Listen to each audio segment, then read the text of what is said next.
വാസ്തവത്തിൽ സ്നേഹിക്കുന്നു എന്ന സങ്കല്പത്തിൽ ജീവിക്കുന്ന നമുക്ക് ചുറ്റുമുള്ള മനുഷ്യർക്കാണ് ഏറ്റവും കൂടുതൽ, നമുക്കുമാണ് ഏറ്റവും ഉച്ചാടനം ആവശ്യമുള്ളത്. Actually possess people. ഒരു ചെറിയ തർക്കത്തിലൊക്കെ എത്ര ദീർഘമായ പ്രണയമാണ് നമ്മൾ മറന്നു പോകുന്നത്. ഒരു ചെറിയ വിഷമത്തിലൊക്കെ നമ്മൾ എന്തുമാത്രമാണ് തർക്കിക്കുന്നത്. എന്നിട്ട് നമ്മൾ പറയുന്നത് നമ്മൾ സ്നേഹമുള്ള മനുഷ്യരാണ്, ഇങ്ങനെ പൊസസ്ഡാണ്. ഈ ഡ്രാക്കുളയുടെ കാര്യത്തിലൊക്കെ സംഭവിക്കുന്ന കണക്കാണ്. ഡ്രാക്കുള ഈ നല്ല സ്നേഹമുള്ള മനുഷ്യനായിരുന്നു.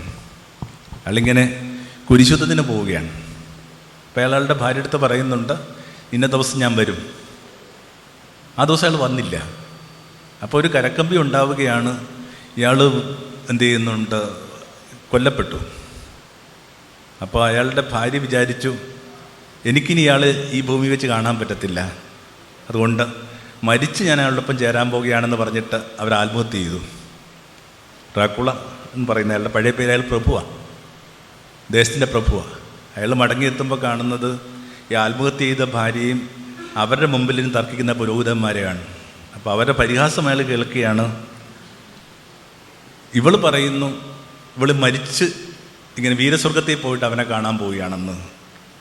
ആത്മഹത്യ പാപമായതുകൊണ്ട് ഇവൾ നരകത്തിലേ പോകത്തുള്ളൂ. നരകത്തിൽ പോയ സ്ത്രീ എങ്ങനെയാണ് വീരസ്വർഗത്തിലെ മനുഷ്യനെ കാണാൻ പോകുന്നത്? അപ്പോൾ ഈ മനുഷ്യൻ തന്നോട് തന്നെ പറഞ്ഞു, ഈ മരിച്ചവരോട് പോലും പൊറുക്കാത്ത നിങ്ങളുടെ നിയമം, ചട്ടം, എനിക്കത് ആവശ്യമില്ല. എന്നിട്ട് തൻ്റെ ഭാര്യയുടെ ശവകുടീരത്തിന് മുമ്പിൽ നിന്ന് അയാൾ പ്രതിജ്ഞ എടുക്കുകയാണ്, എത്ര ശക്തമായിട്ട് ഞാൻ സ്നേഹിച്ചോ അത്രയും ശക്തമായിട്ട് ഞാൻ വെറുക്കാൻ പോവുകയാണ്. ഒക്കെ സ്നേഹാന്വേഷണ പരീക്ഷകളാണ്. ഗാന്ധിയുടെ ആത്മകഥ, എനിക്ക് അതിനൊരു ട്രാൻസ്ലേഷൻ ഒരു അപാകതയുള്ളതായിട്ട് എനിക്ക് തോന്നുന്നത്. ഇങ്ങനെ എൻ്റെ സത്യാന്വേഷണ പരീക്ഷണങ്ങളാണ്. പരീക്ഷകളൊക്കെ കൂടുതലായിട്ട് എക്സ്പെരിമെൻസാണ്. ഒക്കെ എല്ലാത്തിനകത്തും ഇങ്ങനെ കൃത്യമായ സയൻസ് ഉണ്ട്. ചിലപ്പോൾ നമുക്ക് ബാലിശം തോന്നാം. എക്സ്പെരിമെൻസാണ്. ഇവിടെ ഇരിക്കണ ഈ 200 പേരുടെയും ആത്മകഥക്കിടാൻ പറ്റിയ പേരതാണ് മൈ എക്സ്പെരിമെൻറ്റ്സ് വിത്ത് ലവ്.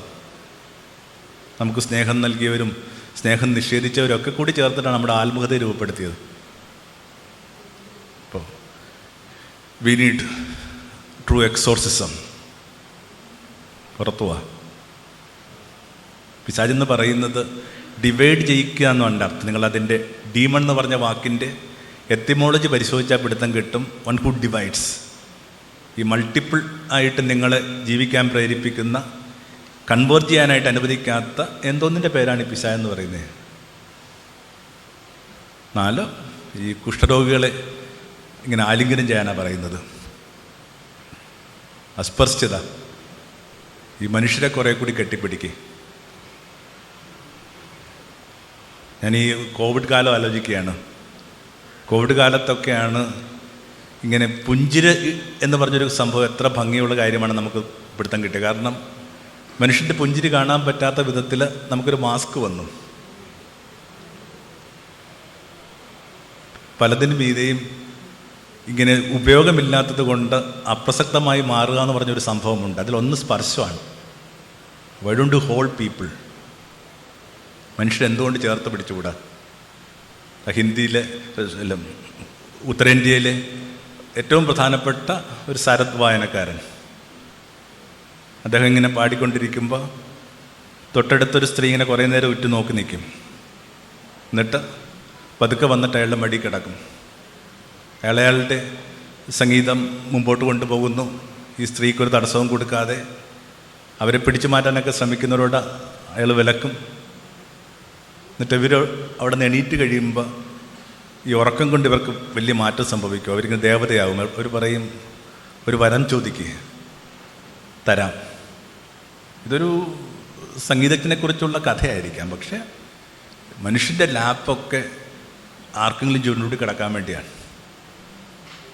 വേറെന്തിനാണ് മനുഷ്യനെ മടിത്തട്ട്? പിയാത്ത എന്ന് പറയുന്ന ശില്പം നിങ്ങൾ ശ്രദ്ധിച്ചിട്ടില്ലേ? അതിലിങ്ങനെ യേശുവിൻ്റെ അമ്മയായിട്ട് കരുതുന്ന ആ ഒരു ശില്പത്തിനകത്ത് അമ്മ യേശുവിനേക്കാൾ യങ്ങാണ്. അതങ്ങനെ വളരെ ബോധപൂർവ്വം അയാൾ കൊത്തുന്നതാണ്. യേശുവിന് അതിനൊക്കെ പ്രായമുണ്ട്. ഒരു ദിവസം ആ ശില്പം ഒരാളിങ്ങനെ അടിച്ചു പൊട്ടിക്കാൻ ശ്രമിച്ചു. പോലീസ് ആളെ പിടികൂടി കഴിഞ്ഞപ്പോൾ അയാൾ പറഞ്ഞു, നീ എന്തുകൊണ്ടത് ചെയ്തത്? അപ്പോൾ അയാൾ പറഞ്ഞു, ഞാൻ യേശുവാണ്. എങ്ങനത്തെ യേശു? മടുത്തട്ടില്ലാത്ത യേശു. ഇപ്പം കുറച്ചുകൂടി മനുഷ്യരെ ഒന്ന് ചേർത്ത് പിടിക്കുക. കെട്ടിപ്പിടിച്ചാൽ എന്താ കുഴപ്പം? ഒരു പ്രായം കഴിഞ്ഞാൽ സ്വന്തം കുഞ്ഞുങ്ങളെപ്പോലും ഇങ്ങനെ കെട്ടിപ്പിടിക്കുന്നതിനകത്ത് ബുദ്ധിമുട്ടുണ്ടെന്നൊക്കെ കരുതുന്ന വിധത്തിൽ എന്തുമാത്രം പ്രശ്നങ്ങളാണ് നമ്മുടെ ഈ ഫിൽട്ടർ ചെയ്യാത്ത ബുദ്ധിയിൽ രൂപപ്പെട്ടിരിക്കുന്നത്. അപ്പോൾ ഞാൻ അല്ലെങ്കിൽ നമ്മൾ കണ്ട കാര്യങ്ങളെ ഞാൻ റീക്യാപ്പ് ചെയ്യാനായിട്ട് ആഗ്രഹിക്കുകയാണ്. At the end of the day you are going to be judge by love. വേറെ ഒന്നുമില്ല. നീ പുസ്തകം എഴുതിയിട്ടുണ്ടോ? നീ പ്രഭാഷണം ചെയ്തിട്ടുണ്ടോ? നീ കുട്ടികളെ കാൻഡയിൽ വിട്ടിട്ടുണ്ടോ എന്നുള്ള ഒന്നും പ്രസക്തമല്ല കേട്ടോ. ഒറ്റ ചോദ്യമേ ഉണ്ടാകത്തുള്ളൂ, have you loved? Have you loved?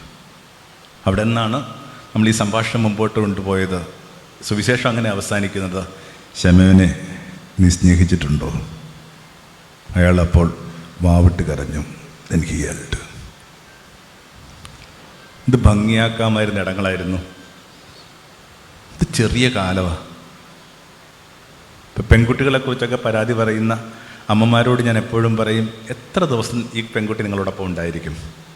അവളിപ്പോൾ +2 പഠിക്കുകയാണ്. സ്വാഭാവികമായിട്ട് അവൾ എന്ത് ചെയ്യുന്നു, നീറ്റിൻ്റെ പരീക്ഷയൊക്കെ എഴുതി എവിടെയെങ്കിലുമൊക്കെ പോകുന്നു, പിന്നെ അതിൻ്റെ PG ചെയ്യുന്നു. തിരിച്ചു വരുമ്പോഴേക്കും നമ്മുടെ ഒരു രീതിയിലൊക്കെ നടപ്പ് രീതിയിൽ ഇങ്ങനെ വിവാഹാലോചന ആരംഭിക്കുന്നു. ഈ കുട്ടി എത്ര ദിവസം നിങ്ങളോടൊപ്പം ഉണ്ടായിരിക്കും? എത്ര ദിവസം ഉണ്ടായിരിക്കും? അപ്പോൾ ഉള്ളത്രയും ദിവസങ്ങൾ അവൾ ഈ വീടിൻ്റെ റാണിയായിട്ട് ജീവിക്കട്ടെന്നേ. ആൺകുട്ടികൾ കുറുമ്പ് കാണിക്കുമ്പോൾ ക്ഷമിക്കുന്നതിനേക്കാൾ കൂടുതൽ പെൺകുട്ടികൾ കുറുമ്പ് കാണിക്കുമ്പോൾ ക്ഷമിക്കേണ്ട ബാധ്യത നിങ്ങൾക്കുണ്ട്. കാരണം കുറച്ച് കാലമേ നിങ്ങളുണ്ടാവുകയുള്ളൂ.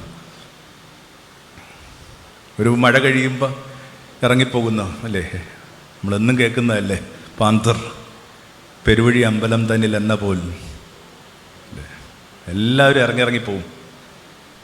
ഇപ്പം ഏറ്റവും നല്ല ഓർമ്മയായിട്ട് പോകാൻ പറ്റുക എന്നൊക്കെ ഉള്ളത് കൊച്ചു കാര്യമല്ല. രണ്ട്, ഞാൻ പറയാൻ ശ്രമിച്ചത്, നമ്മൾ ചെയ്തുകൊണ്ടിരിക്കുന്ന ഒരു നുണയുടെ പേരാണ് സ്നേഹം. ഇഷ്ടത്തെ നമ്മൾ സ്നേഹമായിട്ട് തെറ്റിദ്ധരിക്കുകയാണ്.